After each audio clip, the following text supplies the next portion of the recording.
الحمدللہ رب العالمین عاقبۃ المرسلین اما بعد فاعوذ باللہ من الشیطان الرجیم بسم اللہ الرحمن الرحیم السلام علیکم ورحمۃ اللہ وبرکاتہ۔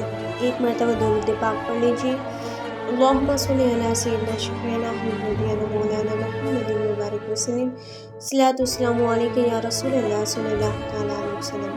ایمان کی تر و تازگی سے مراد اللہ تعالیٰ کی طرف متوجہ رہنا ہے، یعنی ایمان کا تقاضا ہے کہ دل میں جب اللہ عز و جل اور اس کا خوف رہے گا تو انسان اللہ تعالیٰ کو چھوڑ کر کسی اور کی طرف متوجہ نہ ہوگا، اور یہ بات اس وقت ہوگی جب انسان بار بار کلمہ طیبہ پڑھے گا۔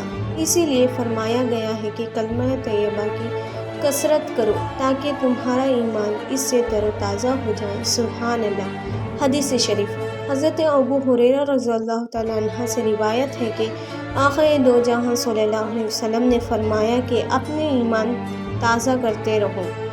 صحابہ اکرام رضی اللہ تعالیٰ عنہ نے عرض کیا، یا رسول اللہ، ہم اپنے ایمان کو تازہ کس طرح کریں؟